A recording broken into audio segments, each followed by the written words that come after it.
get back to Noella now. Noella, what's happening in the various newspapers today? A lot of stories trending on newspapers this morning. I want to start with Daily Guide.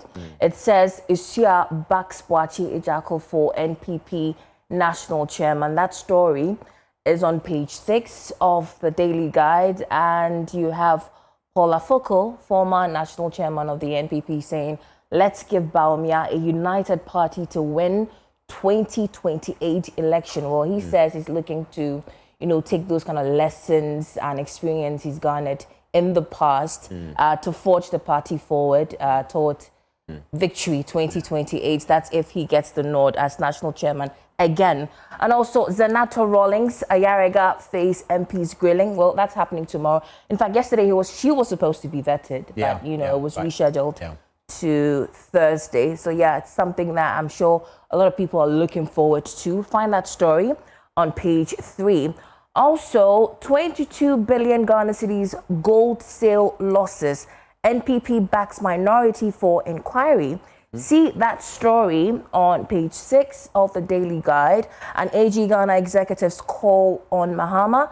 That story is on page 3 as well. And then we go to the publisher, or should I say the Ghanaian publisher, that says Ejako files for NPP chair.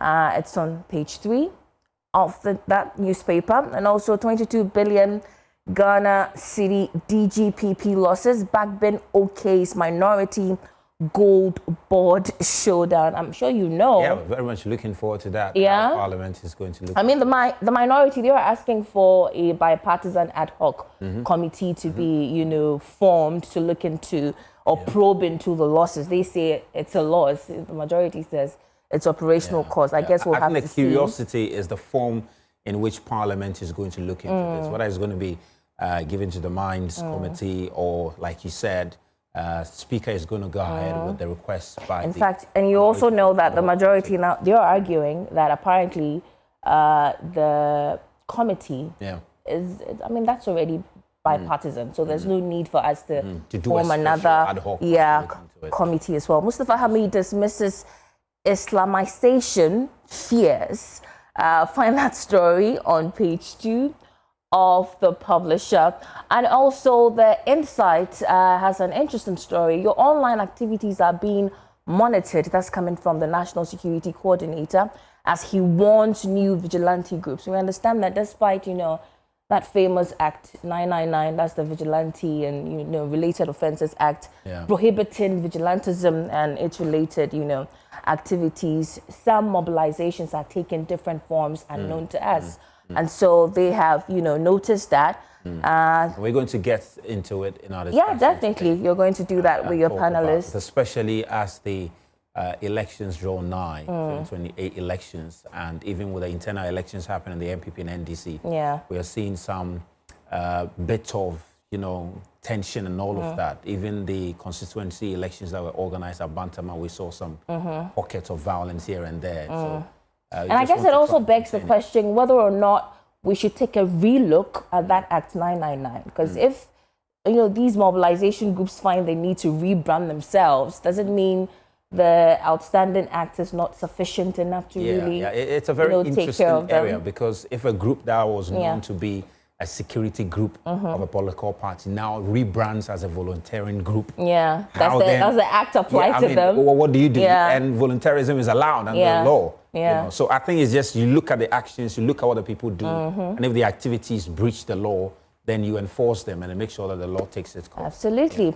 We are solidly behind you. Christian Council rally support for Ghana Medical Trust Fund. That story is on page 8 of the Insight. Ni Ayijaku Taki pledges to unite Dome Kwabenya NDC for 2028 victory. That story is on page 3. We know, or we've been hearing or seeing, perhaps Adjoa Safo may, want to go back to claim her seat. Well, I guess we'll have to see. Ghana's democratic gains must not be lost to vigilantism, and that's coming from Deborah. I'll find the story on page 5. Putin's newest submarine designed to carry Poseidon doomsday weapon launches for the first time. That's definitely something that I would love to read more about. It's on page 2 of the Insight. Why Iran is being driven towards the nuclear threshold. That story is on page 9 as well. Yeah. Let's move on to the Custodian. It says no cash for Ghana's licensed gold buyers. That's according to the Reuters. And Afoko files for NPP chairmanship pledges to reunite the party for victory 2028. Enough is enough. Osahen drags Sami Jemfi and others to court for character assassination. Read that story on page 3. Zoom Lion disinfect MMDAs in central Ashanti regions. That story is on page 5 and 10 of the Custodian. And also NPP demands account of 1.7 billion gold board BOG losses. That story is repeating itself in the Custodian, I should say. Let's move on to Investor News Guide and capital inflows and macro stability. Ghana attract $2.61 billion FDI as inflation cools to 4.6%. If you're really interested in numbers, that's an interesting one to take a look at. Find that story on page 11 of the Investors News Guide. Also, local content policies being exploited, fueling slave labor in Ghana's mines. Unfortunately, they do not state where you can find that story, but definitely it would be in the newspaper. You should check it out. No interest, no conspiracy. Ghana's flirtation with non-interest banking is not a Trojan horse for Sharia law. Find that story. Yeah. In the newspaper, we have Dr. Julius Zebra also spearheading new public services modernization and heritage initiative.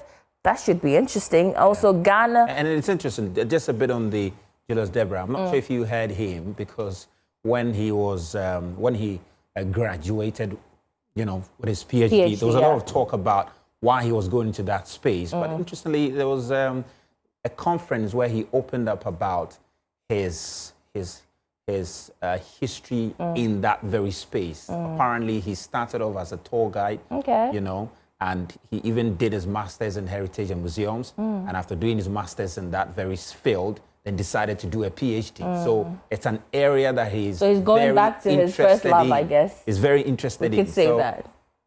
It was just, not a lot of people saw him. Maybe they didn't know that part of him. So when they heard that he has had a PhD in museums and heritage, like, I mean, people never get to see our humble beginnings. Nobody gets to see that. Ghana opens $400 million non-interest banking market as BOG cement regulatory controls. Again, find the story in the Investor News Guide, and that's just about it. I'd leave Musbao and his able panelists to get through. Interested. There's something that I've just come across also from the acting commissioner for the rent, the rent, Mr. Frederick Opoku. Exactly, the rent control. And he revealed that landlords can evict tenants over multiple sexual partners visiting property. That's an interesting law, isn't it? I find it to be very interesting. It is. Yesterday, I tried reaching out to him to get more clarity on that, because, I mean, we got some reactions from the public on the story, and none of them were having it, including a landlord himself. He says, look, people are adults, and once they come to pay for your property, unless, of course, you suspect them of some wrongdoings, you cannot stop them from bringing multiple partners. I mean, how do you even get to know? It's interesting if there's a law that backs, landlords to actually go ahead and do that. You can imagine. No, but the question is, how do you tell if the person visiting me is a boyfriend or a girlfriend? You don't get to make that assumption, do you? So the point is, how will you know that they have multiple sexual partners? Exactly. It means you must be looking. I mean, no, the fact that different women keep visiting the person. And why are we saying women? Why are we not saying men? So it could be any other side, any other side. I mean, these days things are a bit murky, because someone can be having multiple men visiting, and it could be something else. It would be definitely. Okay, I don't want to get into that conversation, but it could be something else. Well, thank you. I'd be watching. Anyway, Nuala, good to have you. Thank you very much, Nuala. And so that's it there.